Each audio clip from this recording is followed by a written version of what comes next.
श्री शिवाय नमस्तुभ्यम। स्वागत है आपका शिव पुराण श्री रुद्र संहिता चतुर्थ खंड 13वें अध्याय में पार्वती द्वारा गणेश की उत्पत्ति। सूत जी कहते हैं, कुमार कार्तिकेय के उत्तम चरित्र को सुनकर नारद जी बहुत प्रसन्न हुए और प्रसन्नतापूर्वक ब्रह्मा जी से बोले, हे विधाता, आप ज्ञान के अथाह सागर हैं तथा करुणा निधान भगवान शिव के विषय में सब कुछ जानते हैं। आपने शिवपुत्र स्वामी कार्तिकेय के अमृतमय चरित्र को सुनाकर मुझ पर बड़ी कृपा की है। भगवान, अब मैं विघ्न विनाशक श्री गणेश के विषय में जानना चाहता हूँ। उनके दिव्य चरित्र, उनकी उत्पत्ति के विषय में सब कुछ सुविस्तार बताकर मुझे कथार्थ कीजिए।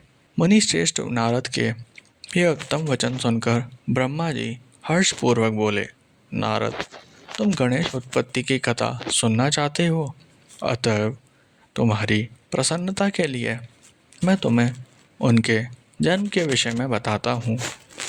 एक बार की बात है, देवी पार्वती की दो सखियाँ जया और विजया, जो सदा से ही उनके पास रहती थी, उनके पास आई और बोली, हे सखी, यहाँ कैलाश पर्वत पर भगवान शिव के असंख्य गण हैं। वे सदा भगवान शिव की आज्ञा का प्रसन्नता से पालन करते हैं। वे सदा भगवान शिव की ही आज्ञा को ही सर्वोपरि मानते हैं। इसलिए आपको भी अपने लिए किसी एक विशेष ऐसे गण की रचना करनी चाहिए जिसके लिए आपकी ही आज्ञा सर्वोच्च हो और वह किसी अन्य के सामने न झुके। अपनी सखियों की बात यद्यपि पार्वती को एक बार को अच्छी लगी, परंतु अगले ही पल वह बोली कि भला मुझ में और मेरे पति में क्या भेद है। हम दोनों एक ही हैं और सभी शिवगण मुझ में और सदाशिव में कोई अंतर नहीं समझते। वे हम दोनों की ही आज्ञाओं का सदा पालन करते हैं।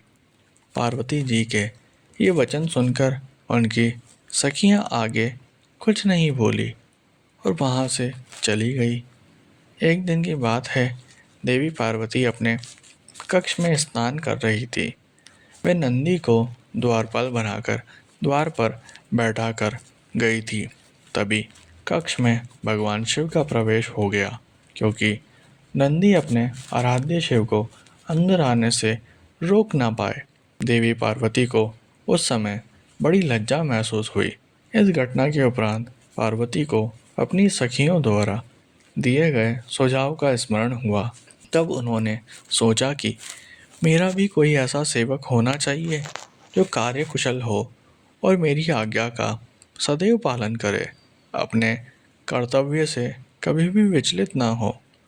ऐसा विचार करके उन्होंने अपने शरीर के मैल से शुभ लक्षणों से युक्त उत्तम बालक की रचना की। वह बालक शोभा संपन्न, महाबली, पराक्रमी और सुंदर था।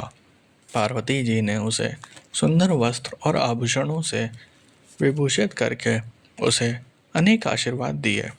पार्वती ने कहा कि तुम मेरे पुत्र हो, तुम्हारा नाम गणेश है। पार्वती जी के ये वचन सुनकर वह तेजस्वी बालक गणेश बोला, हे माता, हे जननी, आज आपने मुझे इस जगत में उत्पन्न किया है। आज से मैं आपका पुत्र हूँ। मैं आपको बारंबार नमस्कार करता हूँ। मेरे लिए अब क्या कार्य है, बताइए, मैं उसे अवश्य पूरा करूँगा। तब देवी पार्वती बोली, हे पुत्र गणेश, आज से तुम मेरे द्वारपाल बन जाओ। मेरी यह आज्ञा है कि मेरे महल में कोई मेरी अनुमति के बिना प्रविष्ट ना हो। कोई कितना भी हठी क्यों ना हो, तुम उसे अंदर नहीं आने देना। यह कहकर पार्वती ने एक छड़ी गणेश के हाथ में पकड़ा दी और प्रेम पूर्वक उनका मुख चूमकर अंदर स्नान के लिए चली गई। गणेश सज गता से हाथ में छड़ी लेकर महल के द्वार पर पहरा देने लगे। उसी समय भगवान शिव देवी पार्वती से मिलने की इच्छा लेकर महल में आ गए। जब वे द्वार पर पहुँचे तो गणेश ने उनसे कहा, हे देव, इस समय मेरी माता अंदर स्नान कर रही है, अतः आप यहाँ से चले जाएं तथा बाद में आए। यह कहकर उन्होंने भगवान शिव के सामने छड़ी अड़ा दी। चूँकि गणेश जी ने भगवान शिव को पहले कभी नहीं देखा था, इसलिए उन्हें वह नहीं पहचान सके। यह देखकर भगवान शिव को क्रोध आ गया और वे बोले, ओ मूर्ख, तू मुझको अंदर जाने से रोक रहा है। तू नहीं जानता कि मैं कौन हूँ?